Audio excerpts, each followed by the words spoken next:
안녕하십니까. 남양주 양병원의 임종호입니다.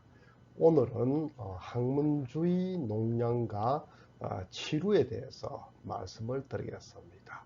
이 항문주의 농양이라 하면 이름은 거창하지만은 그냥 항문 주변에 고름이 생겼다 이런 이야기입니다. 우리 피부에 가끔 종기가 생기듯이 항문 주변에 종기가 있는 것을 항문주의 농양이다 이렇게 이야기를 하고, 거기에서 파생되는 것이 치루다 이렇게 이해를 하시면은 이해하시기가 수월하실 것입니다.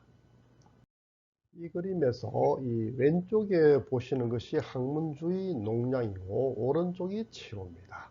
이 항문주의 농양은 말 그대로 고름이 생겨가지고 퉁퉁 부어오르는 것입니다. 퉁퉁 부어올라가지고 아프고 열도 나고 그런 상태, 종기가 생긴 상태입니다. 이것이 터져가지고 아물면서 그 길이 남아있는 것, 그 찌꺼기가 남아있는 것, 이것을 치루다, 고름이 터진 상태 치루다 이렇게 이야기를 할 수 있겠습니다. 일단 항문주의 농양이 생기게 되면, 이 항문주의 농양이 생기는 것이 이 항문세밀한 게 있습니다. 항문세밀한데 여기에서 대변의 균이 운 나쁘게 들어가서 이제 감염이 되는 거죠. 감염이 되면 골막 가지고 이렇게 항문주의 농양이 생긴다. 농양이 생기면 이게 터지면서 고름이 다 빠지고 남아있는 길이 남는 것. 이것이 치루라고 합니다. 그래서 항문주의 농양이 생겨서 터져서 치루가 되는 것, 만성화되는 과정이죠. 이렇게 해서 치루가 형성이 되겠습니다. 그러면 항문주의 농양의 치루는 왜 생기느냐? 원인입니다. 가장 많은 원인이 아까 말씀드렸듯이 이 항문샘이 감염이 되는 겁니다. 이 항문샘이 누구나 다 있는데 항문에 뺑 돌아서 10개쯤 있습니다. 이것이 이제 운 나쁘게도 이 대변에 있는 균이 들어가죠. 감염이 되는 거죠. 감염이 되면은 그게 농양이 되어서 터져서 나오는 찌꺼기, 이 치루라. 이 항문샘이 감염돼서 오는 치루.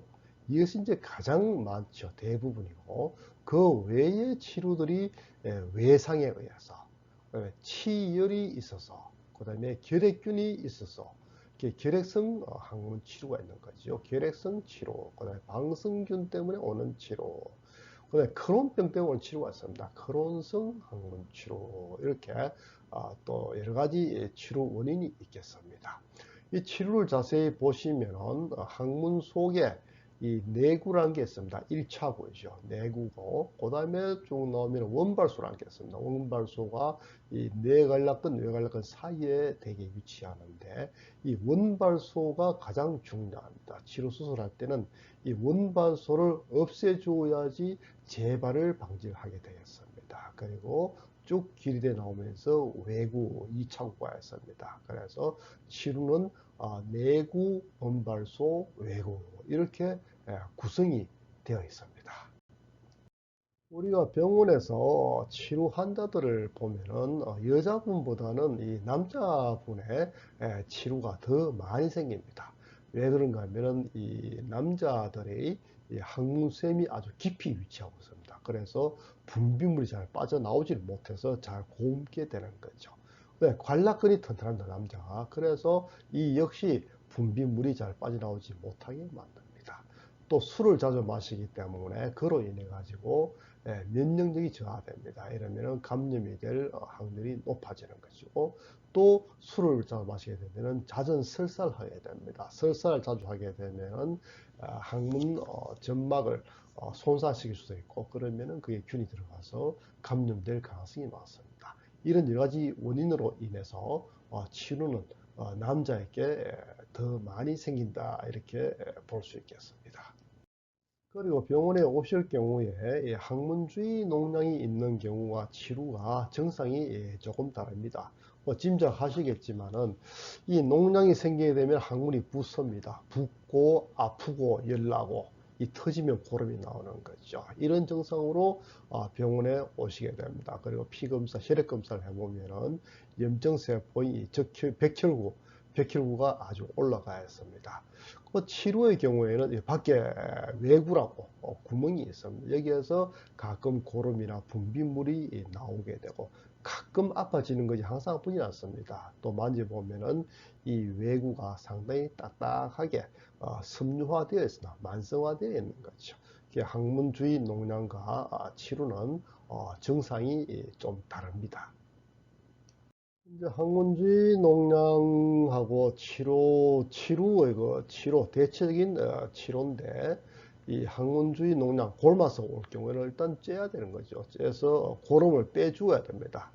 빼주면은 그 중에서 한 35% 정도가 완치가 되고, 한 반 이상 65% 정도가 이 치료로 재발하게 됩니다. 그러면은 이 치루가 생기게 되면은 또 치료 수술을 다시 해 주어야 되고, 이 치료 수술을 할 경우에도 한 20% 정도가 재발을 하게 됩니다. 이런 과정을 거치게 되는 거고요.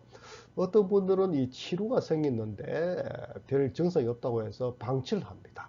수술도 하지 않고 치료도 하지 않고 오래 방치를 하게 되는데, 이 운 나쁘게도 10년 이상 이 치료를 방치하게 될 경우에 치루암으로 되는 경우가 가끔 드물게 생깁니다. 이 치루암이 되면 분비물이 많이 생기고 피가 나죠. 치루에서 피가 나면서 끈적끈적한 분비물이 생기면서 아파지는 것. 이런 경우 치루암으로 발전할 수 있습니다. 치료가 될 경우에는 증상이 없다 해서 그냥 두실 것이 아니고 치루암이 생길 수 있다 하는 위험성을 감안하셔서 반드시 치료를 하시는 것을 권장드립니다. 그러면 이제 치료가 있다 하면은 이런 경우 무조건 수술하셔야 됩니다. 치료는 그냥 뭐 약으로 한다, 보존적으로 한다 해서 낫는 병이 아닙니다. 치료가 있습니다 하면 무조건 수술하셔야 되는데, 이 참 치료 수술이 좀 애매합니다. 치료를 수술하는 두 가지 방법이 있습니다. 이 관략근을 절단하는 방법이 있고, 관략근을 보존하는 방법이 있습니다. 근데 관략근을 절단하는 게 무조건 좋다, 나쁘다 이런 게 아니고, 또 관략근을 보존하는 게 무조건 좋다, 나쁘다 이렇게 말씀드릴 수는 없습니다. 이 관략근을 절단을 한다 하면 치료가 완치가 빨리 됩니다.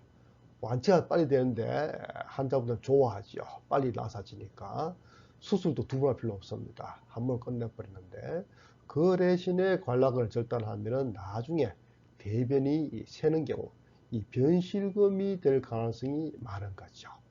관략근을 보존한 수술을 하자, 관략근을 자르지 말자 이렇게 수술을 하면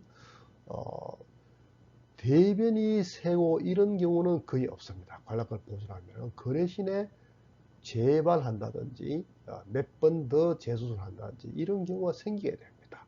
그래서 의사들이 딜레마가 되죠. 관략근을 절단하려고 하니까 변실금이 생기고, 또 관략근을 보존하려고 하니까 재발이 잘 생기고, 이렇게 해서 참 이렇게 할까 저렇게 할까 상당히 의사분들 망설이게 됩니다. 이 관략근 절단하는 방법들이 이제 절개 개방술이라든지 뭐 치루 절제술 이런 식으로 관략근을 자르는 방법이죠. 관략근을 보존하는 방법이 이제 시톤법이라든지 리프트법, 뭐 그다음에 누관심 도력 뽑아내기 이런 방법들을 사용해 가지고 치료는 수술을 하는데 관략근을 보존해 보자 이렇게 하는데, 이런 경우에는 또 재발을 신경을 쓰게 됩니다.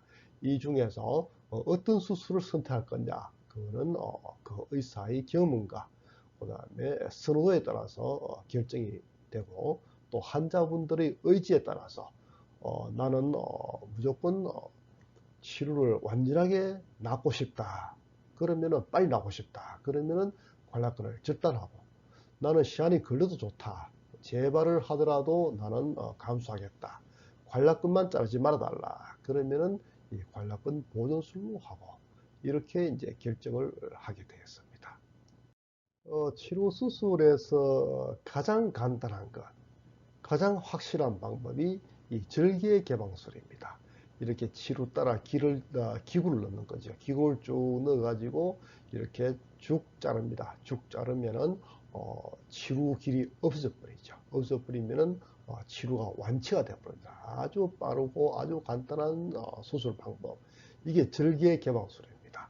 그렇지만 절개 개방술 할 경우에는 여기에 걸려있는 관락근이 같이 다 잘리게 됩니다. 다 잘려버리기 때문에 이 절개개방술을 하신 분들은 치료는 빨리 완전하게 100% 완치가 됩니다만은 나중에 나이가 들면서 약간의 이 변실금이 생길 수 있다. 대변이 생 수 있다. 이거를 감안을 하셔야 됩니다. 이제 절개개방술 말고 치료 수술 방법에서 이 관락근을 보존하는 수술 방법이 몇 가지가 있습니다. 저희들 병원에서 많이 사용하는 방법인데, 먼저 누관심, 치루관이죠. 치루관을 도려 뽑아내는 방법. 여기 자세히 보시면은 치루가 이렇게 형성이 되어 있는데, 왼쪽 그림에서 되어 있는데, 오른쪽 그림에 보시면은 치루 내구를 째고 외구를 째고 해가지고 이 치루관만을 어, 칼이라든지 아니면 레이저로 완전히 뽑아내는 방법이 있습니다. 이렇게 하면은 이 관략근이 손상되지 않으면서 치루관을 완전히 뽑아내는 이런 방법이 있습니다. 이 수술은 조금 고난이도 수술이고 힘들지만은 효과는 상당히 좋고 또 관략근도 보존하기 때문에 대변이 새는 경우가 많이 줄어들게 됩니다.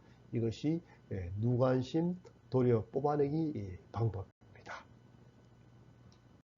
또 관략근 보존 수술 중에 한 가지가 이 세톤법이라는 게 있습니다. 이렇게 치루가 있으면 이 치루 길 따라 고무줄이나 아니면 나이롱 실 같은 것을 따라 넣습니다. 따라 넣어 가지고 이것이 이제 배관 역할을 하는 거죠. 치루 관 내에 있는 분비물이라든지 고름 같은 것을 줄 따라 다 나오게 만들고, 시간이 지나면서 이 치루관의 살이 살아나오도록 만들어 가지고 치루관이 막히도록 유도하는 방법, 이 세톤법이 있습니다. 이 세톤법도 이 배액성 세톤법이 있고 절단 세톤법이 있습니다.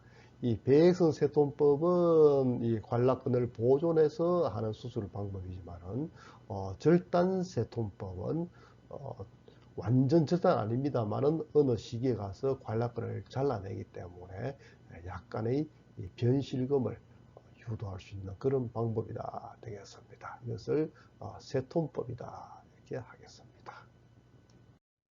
또 관략근 보존 수술 중에 하나가 리프트법이라고 있습니다. 리프트법은 뭔가 하면은 이 관략근 사이에 있는 치루관을 쭉 따라 가지고 보면은 이 관략근 사이에 있는 이 치루관을 우리가 찾아내 가지고 양쪽을 묶어 버립니다.